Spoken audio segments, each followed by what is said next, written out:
මෙන්න මේ රසම රස ස්පයිසි පොප්කෝර්න් චිකන් එක කොහොමද හදන්නේ කියලා බලමු. මුලින්ම මේ දේවල් ටික තමයි ෆස්ට් රවුන්ඩ් එකට ඕන වෙන්නේ. මෙතන අපිට තියෙනවා ගම්මිරිස් තේ හැන්දක්, දෙහි බෑයක්, සුදු ලුණු තලාගෙන තියෙනවා බික් 5ක් විතර. ඊට පස්සේ ලුණු තේ හැන්දක්. මම බිරියානි මසාලා ගත්තා. ඒව නැත්තම් 3-5 වුණත් ගන්න පුළුවන්. ඊට අමතරව මිරිස් කුඩු. මිරිස් කුඩුත් තේ හැඳි 2ක් විතර ගත්තා. ඊට අමතරව පිටි කෝප්පයකුත් මම ගත්තා. පාන් පිටි කෝප්පයයි වතුර කෝප්පෙකුයි ගත්තා. ඔය ටික තමයි මුලින්ම ඕන වෙන්නේ. මුලින්ම අපි චිකන් එක කපාගෙන ඉමු. චිකන් බ්‍රෙස්ට් එක යොදා ගන්නවා නම් ගොඩක්ම හොඳයි. මේ පේන විදියට චිකන් එක කපා ගන්න. පොඩි කොටු කොටු තමයි අපි කපා ගන්න අවශ්‍ය වෙන්නේ.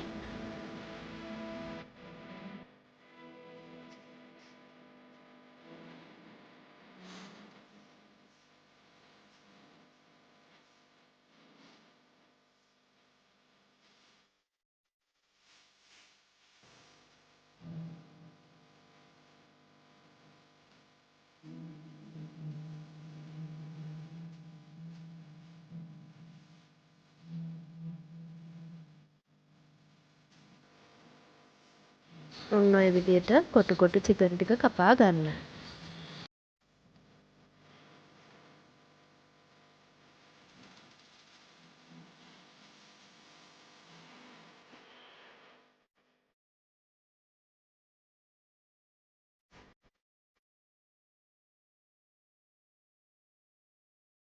ඔන්න චිකන් ටික කපා ගත්තට පස්සේ මේ වගේ තමයි අපිට පේන්නේ. ඔන්න ඔය විදියට කොටු කපා ගන්න. ඊට පස්සේ අපි මේක සීසන් කරගන්න යන්නේ. ඒකට මේ විදියට අපි අර ගත්ත ගම්මිරිස් තේ හැන්ද එකතු කරගන්න. ගම්මිරිස් ටික දානවා. ඊළඟට මිරිස් කුඩු. අම මිරිස් කුඩු මම පාවිච්චි කරේ. අම මිරිස් කුඩුත් තේ හැන්දක් විතර දාන්න. ඊට පස්සේ 3-5 එකතු කරන්න. මම බිරියානි මසාලා තමයි දැම්මේ. අපේ ගෙදර තිබුණ නිසා. නැත්තම් සාමාන්‍යයෙන් 3-5 තේ හැන්දක් තමයි අපි එකතු කරන්නේ. ඊට පස්සේ ලුණු තේ හැන්දක් එකතු කරගන්නවා මේ විදියට. ඊට පස්සේ අර සුදු ලුණු ඔක්කොම ටික දාන්න නැහැ. සුදු ලුණු බික් 2ක වගේ චොප් කරගත්ත සුදු ලුණු ටික මෙහෙම එකතු කරගන්න. ඊට පස්සේ අර අපේ දෙහි බෑය අරගෙන ඒකත් මේ චිකන් එක උඩින් එකතු කරගන්න මේ විදියට.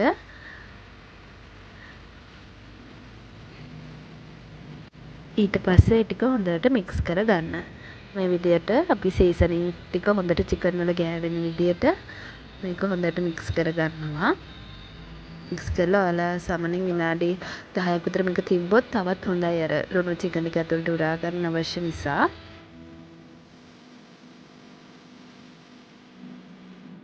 ඊට පස්සේ පාන් පිටි කෝප්පයක් ගන්න. මේ පාන් පිටි කෝප්පෙට වතුරත් කෝප්පයක් එකතු කරගන්න. මේ විදියට.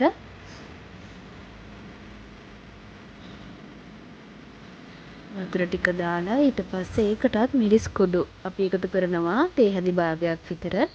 මිරිස් කුඩු තේ හැඳි භාගයයි ගම්මිරිස් තේ හැඳි භාගයයි ආයෙත් 3-5 නැත්තම් බිරියානි මසාලා මම දැම්මේ. ඊට අමතරව සුදු ලුණු පොඩ්ඩක්. ඔය විදිහට පිටියකටත් එකතු කරගන්න. ඊට පස්සේ ලුණු චුට්ටකුත් මේකට එකතු කරගන්න. ලුණුත් මම තේ හැඳි භාගයක් විතර තමයි දැම්මේ. ඒ ඔක්කොම ටික දාලා දැන් මේක දියාර මිශ්‍රණයක් වෙන්න හැඳි ගා ගන්න ඕනේ. දැන් ඔයාලට පේනවා ඉතින් වතුර ටිකක් මදි. එතකොට ආයෙ වතුර දාලා මේක දියාරු වෙන විදියට හොඳට මික්ස් කරගන්න ඕනේ. මම ඔයාලට පෙන්නන්නම් කොහොමද අන්තිමේට මේක එන්නේ කියලා. වතුර චුට්ට දාලා මේක හොඳට දිය කරගන්න ඕනේ පිටි ටික. ඔන්න දැන් පේනවා ඇති ඔයාලට හොඳට මේක දියාරු වෙලා තියෙනවා. දැන් මේ පදම ඔයාලට පේනවා ඇති ඔය විදිහට හොඳට පිටි ටික වතුරෙන් දිය කරගන්න.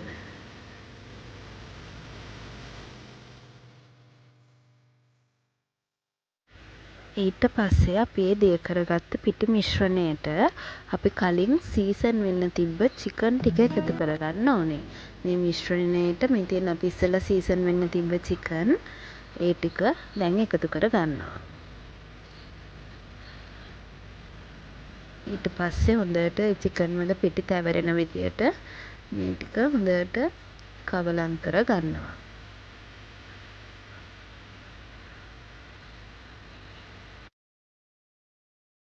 ඊට පස්සේ වෙනම භාජනයකට මේ විදියට පාන් පිටි කෝප්ප 3ක් ගන්න. පාන් පිටි කෝප්ප 3ක් අරගෙන ඒකට කෝන් පිටි මේස හැඳි 2ක් අපි එකතු කර ගන්නවා.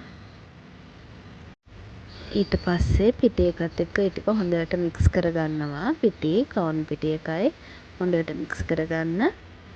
ඊට පස්සේ අපි අර පිටිත් එක්ක මික්ස් කරලා දෙන චිකන් එකට අපි මේ හදාගත්ත පාන් පිටි සහ කෝන් පිටි මිශ්‍රණය එකතු කර ගන්නවා.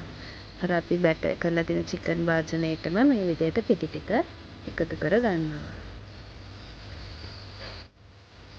ඔන්න දැන් මේ පිටි ටිකත් එක්ක අර චිකන් මික්ස්චර් එක හොඳට මික්ස් කරගන්නවා. හොඳට හැම චිකන් කෑල්ලෙම පිටි ගෑවෙන විදියට ඒක හොඳටම මික්ස් කරගන්න.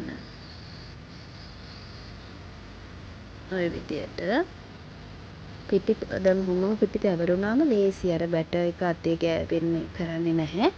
අපිට ලේසියෙන් මේක වෙන් කරගන්න පුළුවන්. ඔය විදියට හොඳට පිටිත් එක්ක මේක මික්ස් කරගන්න. ඔන්න ඊට පස්සේ චිකන් කෑල්ලෙන් කෑල්ල මෙහෙම වෙන භාජනයකට එකතු කරගන්න. මේක මම අතින් කරන්නේ අර චිකන් ටික වෙන් කරගන්න ලේසි. එතකොට අර පිටි මිශ්‍රණයෙන් ඒකයි මම එහෙම කරන්නේ. ඔය විදියට ඔයාලට පේනවාද ලස්සනට චිකන් ටික තියෙනවා. මෙහෙම පැතලි භාජනයකට ඒ ටික වෙන් කරගන්න.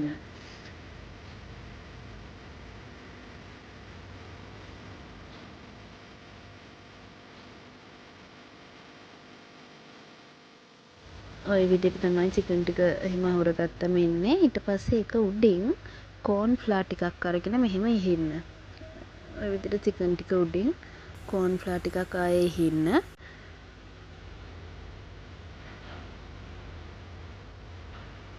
ඔය ටික ඉහලා ඔයාලට ගැඹුරු තෙලේ මේක බදින්න තමයි තියෙන්නේ. ඇත්තටම බදින එක මට වීඩියෝ කරගන්න බැරි වුණා. ඒකේ කිසිම දෙයක් නැහැ. කෑල්ලෙන් කෑල්ල අරගෙන ගැඹුරු තෙලට දාලා වීඩියෝ මේ බැද ගන්න තමයි තියෙන්නේ. හොඳට ගැඹුරු තෙලේ ඒක බැද ගන්න. ගැඹුරු තෙලේ බැද්දට පස්සේ මෙහෙමයි චිකන් ටික ආවේ. අර පොප්කෝර්න් චිකන් කියලා සමහරකට මයොනේස් එක්ක එහෙම කඩවල වල තියෙනවා. මේ විදියට. එතකොට ඔයාලා කැමති නම් මෙහෙම ක්‍රිස්පි එකටම මේක කන්නත් පුළුවන්. නැත්තම් අපි අර කොරියන් ස්ටයිල් එකට සෝස් එකක් හදාගමු. මුලින්ම පෑන් එකක් ලිපේ තියලා ඒකට පොල් තෙල් චුට්ටක් දාගන්න. ඊට පස්සේ ටොමාටෝ සෝස් මේ විදිහට එකතු කරගන්න. ඔයාලා කැමති ප්‍රමාණයක් එකතු කරගන්න පුළුවන්. මම නම් මේ සෙහි 3ක් වගේ තමයි එකතු කරගත්තේ. ඔය විදිහට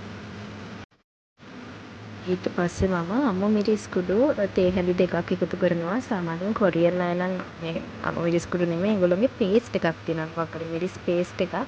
ඒක දාගන්න. ඒකේ නම දැනනම් පහලින් කමෙන්ට් කරන්න මට මතක නැහැ. ඒ පේස්ට් එක ඔයාලට තියෙනවා නම් දාගන්න. ඊට සුදු ලුණු චුට්ටක් දාගන්න. වතුර පොඩ්ඩකුත් දාගන්න. ඊට පස්සේ මේ පැණි එකතු කරගන්නවා. මේ පැණි මම මේස හැන්දක් එකතු කරගන්නවා. ඔයාලා පැණි රහට කොච්චර කැමතිද කියලා බලලා ඒ ප්‍රමාණයෙන් එකතු කරගන්න. මේ පැණි නැත්නම් සීනි උනත් එකතු කරගන්න පුළුවන්. ඒ සෝස් එක හොඳට රත් වීගෙන ඉඳි අපි අර ගතපු චිකන් ටිකත් ඒකටම එකතු කරලා මික්ස් කරන්න. අන්තිමට ඔන්න ඔය විදිහට තමයි අපේ චිකන් එක එන්නේ. මේක හරිම රසයි. ඔයාලා අනිවාර්යෙන්ම try කරලා බලන්න. තවත් අලුත් රෙසිපි දැනගන්න මම subscribe කරන්නත් අමතක කරන්න එපා. ගිහිල්ලා ඉන්නම්. bye bye.